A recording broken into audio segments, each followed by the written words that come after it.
dilakukan secara klasikal atau di dalam ruangan seperti saat ini Ibu sama Nanda, yang mana di sini akan membahas suatu topik, yang mana topiknya itu ada topik tugas atau bebas. Dan di sini Ibu akan menjelaskan topiknya dari Ibu, yaitu tentang mengelola emosi secara positif. Nah, sebelum ke materi selanjutnya, di sini Ibu ingin bertanya nih kepada Anda semua. Nah, di sini siapa sih di sini yang pernah merasa marah sekali pada teman? Saya, Bu. Saya, Bu. Oke, Ananda sebutin nama, kenapa? Perkenalkan, nama saya Safina, Bu. Ya. Saya marah sama teman saya karena dia lelet, Bu. Lelet. Bu, lelet karena apa? Lelet semuanya, Bu. Lelet semuanya. Oke. Ananda yang di belakang, perkenalkan dulu. Perkenalkan, nama saya Widya, Bu. Oke, Widya.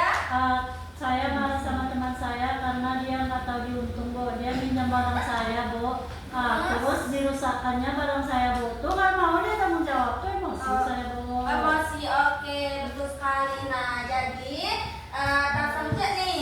Nah, dari apa yang biasanya kalian lakukan saat ini, merasa sedih atau kecewa? Kayak tadi Selvina kecewa nih sama Widya nih.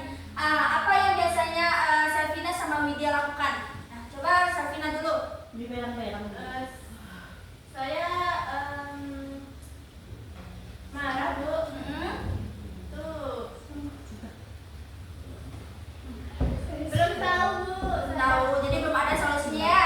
Ya, kalau untuk Widya? Kalau Wibu apa? Wi marah-marah sama dia, Bu.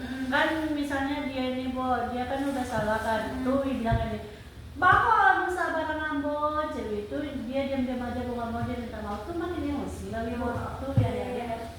Oke. Jadi itu yang disampaikan oleh Selvina sama Widya. Oke, baik. Nah, sebelum ke tahap selanjutnya, nah di sini Ibu akan melaksanakan tujuan lainnya untuk apa nih? Jadi tujuan lain kita hari ini kita akan belajar mengenali emosi dan cara mengelolanya dengan sehat agar tidak merugikan diri sendiri maupun orang lain. Apakah Anda sudah paham? Oke, baik. Di sini Ibu lanjut ya. Iya, Bu. Nah, di sini sebelum Ibu menjelasin nih, Ananda ada yang tahu nggak sih apa itu sih emosi? Ya, Bu. Oke, siapa perkenalkan dulu? Nama saya Siva, Bu. Ya, Siva. Emosi adalah tapi saya baca di depan. Boleh, nggak apa-apa, boleh. Emosi adalah perasaan yang muncul sebagai respon terhadap suatu situasi. Contoh emosi seperti senang, sedih, marah, takut, cemas, malu, dan kecewa. Oke, betul sekali. Ada yang lain? Tidak. Oke, betul sekali yang dikatakan Syifa tadi. Nah, Ibu jelaskan kembali ya. Jadi apa sih itu emosi? Nah, jadi emosi itu adalah perasaan yang muncul sebagai respon terhadap suatu situasi. Nah, contohnya seperti apa sih, Bu? Nah, jadi contoh emosi dasar itu ada sedih, senang, marah, takut, cemas, malu, ataupun kecewa. Nah, di sini Ibu mau nanya ke Nanda semua nih. Semuanya pasti merasakan emosi kan? Iya, Pasti, Bu. Bu. Oke, betul sekali. Nah, di sini semua orang punya emosi karena itu hal normal dan wajar Anda semua. Oke. Nah, di sini ada contohnya nih. Saat nilai ulangan bagus, nah merasa senang, apakah betul? Betul sekali. Pasti Anda semua kalau misalnya nilai ulangan saya ini bagus nih, pasti perasaannya senang sekali ya? Iya. Oke, di sini. Nah, ada pun atau marah dan sedih di saat diajak teman, pasti Anda merasa marah kan? Ya, Bu. Oke, di sini yang terakhir itu saat akan tampil di depan kelas, nah pasti merasa cemas, gugup, gitu kan, betul? Betul. Oke, di sini lanjut lagi ya. Materi selanjutnya itu. Nah, di sini mengapa kita perlu mengelola emosi? Ada yang tahu? Agar kita tidak terlalu berasa jadi orang tuh perasa, kok. Kadang-kadang orang kan kesenggol kita dikit langsung emosi gitu. Oke, betul kali kata Syifa. Ada yang lain? Benar pendapat lain? Ya, oke, betul sekali yang dikatakan Syifa tadi. Jadi jelaskan kembali. Jadi mengapa sih kita perlu mengelola emosi? Nah, yang pertama itu jika emosi tidak dikelola bisa berdampak buruk. Apa saja sih? Nah, jadi yang pertama yaitu merusak hubungan dengan teman dan keluarga. Betul atau tidak?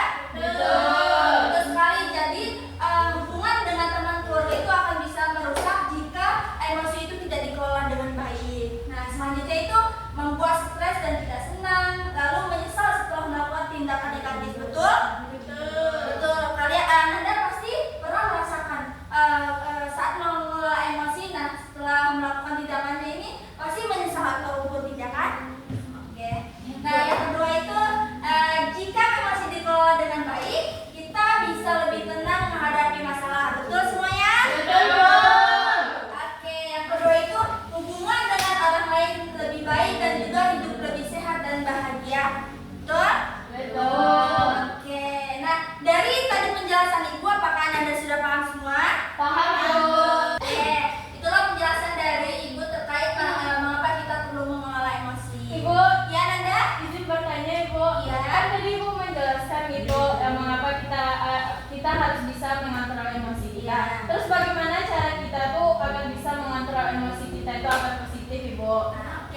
sekali ini yang dikatakan oleh Wishe. Jadi yang kedua itu tarik nafas dan tenangkan diri. Nah, di mana ini bisa disebut dengan teknik deep breathing atau tarik nafas dalam dan hembuskan perlahan 3 sampai 5 kali.